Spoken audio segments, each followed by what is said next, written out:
Jai Atmeshwar, Samarpan Yog of the Himalayas, Part 1, Episode 16.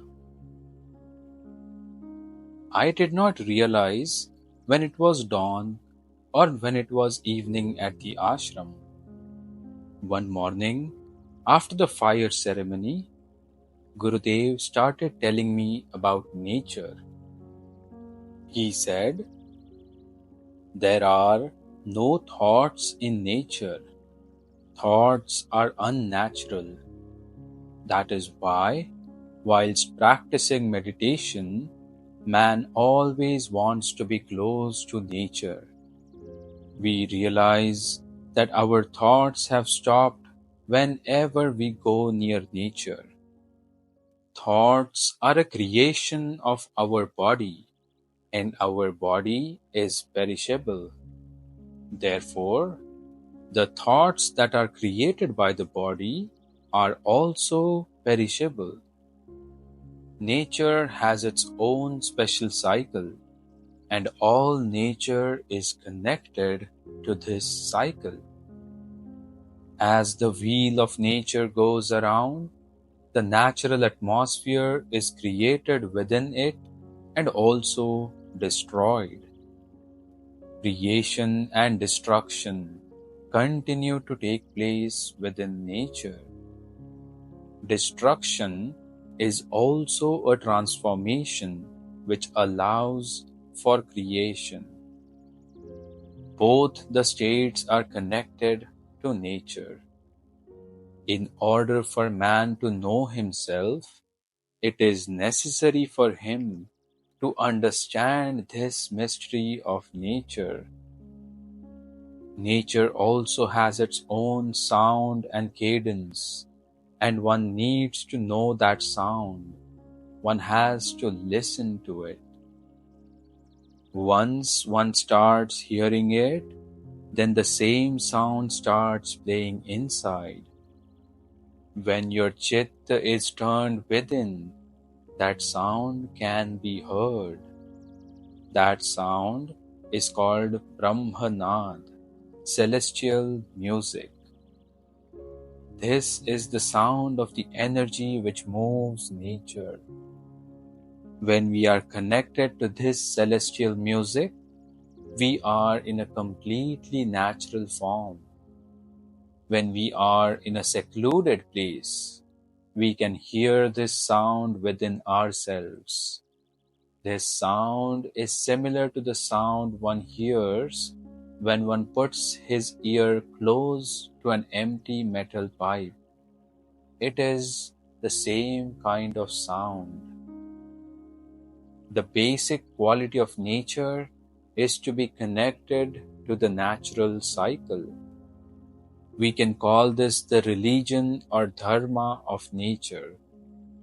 When someone was connected to the religion of nature in the olden days and narrated his experience to others, that became a religion for society. But the basic foundation of all these religions is the religion of nature, and all religions have started from this religion of nature. Creation and destruction keep taking place within this natural cycle, and destruction is also a process of creation. External religions were created from the religion of nature, and now they will also be destroyed. All created religions will end, and then finally, only one religion will remain, which is the religion of nature, man's own dharma of nature, that is, inner religion, Atma Dharma. In future, only one's inner dharma will be everlasting, and that will be the only religion, the religion into which man is born. With each birth that man takes, the inner religion is with him and it never changes. It is static. The external religion does not last. With every birth, the external religion is different. Actually, these are not religions at all, but methods of worship, and man thinks they are religions because of his ignorance. There is only one religion, and that is inner religion, and this always stays with man. One can discover one's inner religion through self-knowledge, and all religions have manifested from this inner religion. Now, all religions will dissolve into this inner religion. The process that is going on at present is not destruction. It is the creation of inner religion. That is why man should obtain self-knowledge and get to know his inner religion. The saints who obtained self-knowledge and realized their inner religion talk only about the inner religion. They never talk about external religions, nor do they give importance to external religions. Why should one give importance to external religions which keep changing with every birth? That is why people who have reached the spiritual level speak only about inner religion. I am not talking about some new religion. I am talking about the inner religion which is always present with man in every birth. The religion of one's soul is inner religion. For as long as this inner religion is not awakened, spiritual progress cannot take place. You may change any number of religions at the external level. All are illusions. Does religion change by changing one's method of worship? There is only one religion, inner religion. And if one says it in simple words, human religion.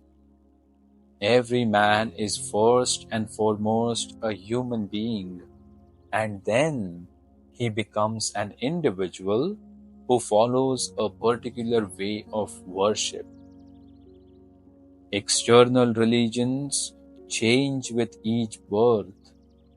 It is only the human religion which stays with man in every birth. That is why human religion is the only natural religion. Only this religion is eternal, and saints who have acquired self-knowledge talk only about human religion. The inner religion is always present even with an individual who does not believe in any external religions or any method of worship. You may give up your life, but you cannot give up your inner religion. That is the only one and everlasting religion. You can neither change it nor leave it. That religion is eternal. It will always remain. People who have acquired self-knowledge continue to awaken that inner religion. The light of knowledge is lit within the person in whom the sun of inner religion rises. That is why Saint Jnaneshwar prayed in his lifetime that the sun, in the form of knowledge, should arise in every human being, and that every human being should acquire self-knowledge. He spoke about there being a right time for it, and that time is approaching now. It has been possible for you to get to this stage because it is the right time. I have gone through several births, and you have also been wandering for the last 800 years. We have never met before, but this meeting itself was to be the end, and it has happened in this lifetime. It is man's nature to catch hold of weaker things. One needs to have a lot of patience to acquire knowledge of oneself, because self-knowledge is inner knowledge. For as long as man does not awaken from within, he won't be able to understand anything. Man takes time to go inside, and when he does not go within, he is not able to understand what you say to him. Therefore, a lot of patience is needed to understand this inner knowledge. If we want to be patient, we will have to give up our expectations. It is expectations which destroy our patience.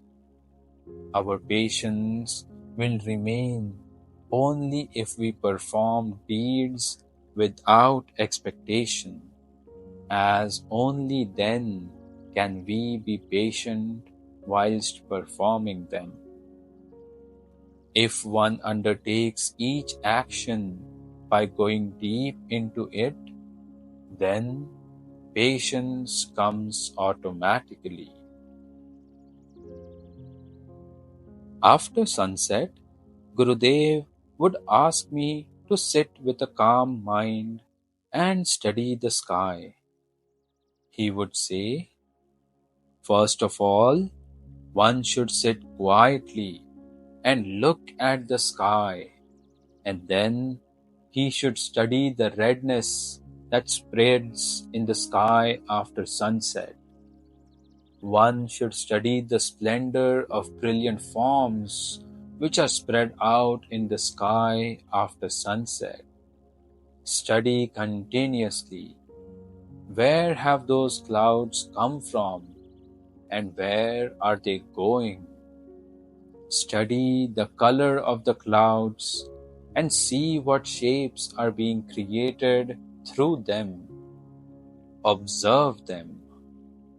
This study of the sky is a continuous spiritual practice. We have to learn as we study it. We have to observe every event that occurs in the sky. We have to watch the changes that occur. We have to study what the state of the clouds was before and what it is now. Slowly, we have to take our chitta deep within. We have to experience what is beyond the clouds, because that is beyond our sight, and then hold on to whatever spiritual experience is taking place, and which can be seen when you look beyond the clouds. Now, hold on to that spiritual experience. Keep your attention on it and slowly take the experience inside. Feel it inside through your eyes. Then close your eyes and experience the sky element within you. Then experience the spiritual experience that is happening within yourself. And slowly a state of void will be created. You will not realize when the sky disappeared from your chitta and the chitta became connected to the universal consciousness, because consciousness inside you and the consciousness outside will become one. The I sense of the body will automatically end, and your personal identity will also come to an end. This is the spiritual practice of the study of the sky. Practice this every evening, and after a few days, the study of this spiritual practice will be completed through your chitta. Actually, after studying this for a few days, I started to get different experiences in my body, and after a few days, I began to enjoy it. I also started wandering in the sky through my chitta. I felt as if my entire body had suddenly become very light, and I was flying in the quiet blue sky. There were different types of clouds around me. Some clouds were white, whilst some were blue. Some were of a deeper shade of blue, and slowly I started coming down and later returned to my body. I experienced this not once, but several times, and I could also look down at my body when I was up above in the sky. I could experience that I am a holy and pure soul. My body is separate. I am not a body. I am a soul, and that both the soul and the body are separate. I began to get this awareness every day, and I enjoyed this spiritual practice. Going upwards in this manner, then looking down at the body, and then returning to the body. I understood that all this was happening due to Gurudev's grace. This act of returning to the body so easily was happening because of his presence. In the beginning, this troubled me, but slowly, as my study increased, the path began to get easier, and later I became steady on it. Such an interest was created in me that I started waiting for the spiritual practice. One requires continual practice of all progress that happens in the presence of the Guru, because at that time, the effect of Gurudev's aura is present, and we have to practice spirituality not with his physical body, but with his subtle body. This only happens if we continually study the spiritual practice. Jai Atmeshwar. We'll conclude the book reading for today over here. Thank you for listening.